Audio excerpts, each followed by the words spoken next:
एक के बाद सारी बात सेट हो जाएंगी, समझ में आ जाएगी। तो राधा स्वामी पंथ के प्रवर्तक श्री शिवदयाल जी की क्या दशा हुई इन 5 नामों के जाप करने से।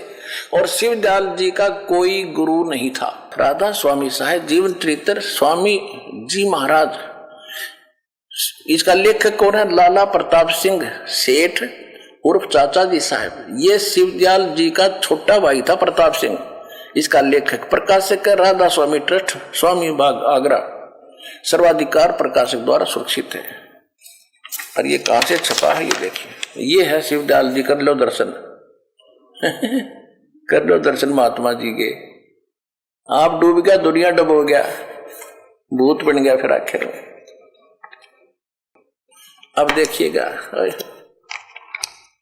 इसके 28 पृष्ठ पर आपको दिखाते हैं कि इनका कोई गुरु नहीं था। ये देखिएगा, ये जीवन चरित्र है स्वामी जी महाराज शिवदयाल जी का। 28 पृष्ठ पे स्वामी जी महाराज का कोई गुरु नहीं था और न किसी से उन्होंने परमार्थ का उपदेश लिया। और गरीबदास जी कहते हैं सतगुरु पुरुष कबीर हैं ये चारों युग प्रमाण, और झूठे गुरुआ मर गए भय हो गए भूत मसाण। झूठे गुरु के आश्रय कदे न उदर जीवे, सच्चा पुरुष कबीर है वो आद्य परम गुरु पीवे। कि वो परमात्मा भी हैं और सच्चे सतगुरु का भी रोल वही करने आते हैं, और उनसे जीव का मोक्ष होगा। और जो झूठे गुरु थे वो शमशान में भूत बन गए। ये दशा हुई शिवदयाल जी का, क्योंकि इनका कोई गुरु नहीं था। गीता अध्याय नंबर 16 के श्लोक 23 में कहा है कि शास्त्र विधि को त्याग कर जो मनमाना आचरण करते हैं उनकी न तो गति होती है, न उनको सुख होता है, न कोई सिद्धि प्राप्त होती, यूजलेस।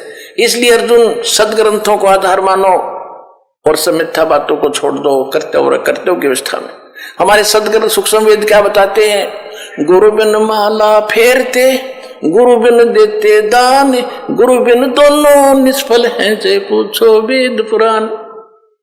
और शिवदयाल जी का कोई गुरु नहीं था। राम कृष्ण से कौन बड़ो उन्हों भी गुरु कीन, 3 लोक के वेदनी वही गुरु आगे अधीन। और परमेश्वर ने स्वयं गुरु की ये महिमा रखते हुए, मर्यादा रखते हुए स्वामी रामानंद जी को गुरु बनाया। और शिवदयाल जी का कोई गुरु नहीं, तो आप पे फेल ही हो। जब शिवदयाल जी फेल है तो पूरा पंथ फेल हो गया। ये समझे, इनकी जड़ दिखा दी धरती।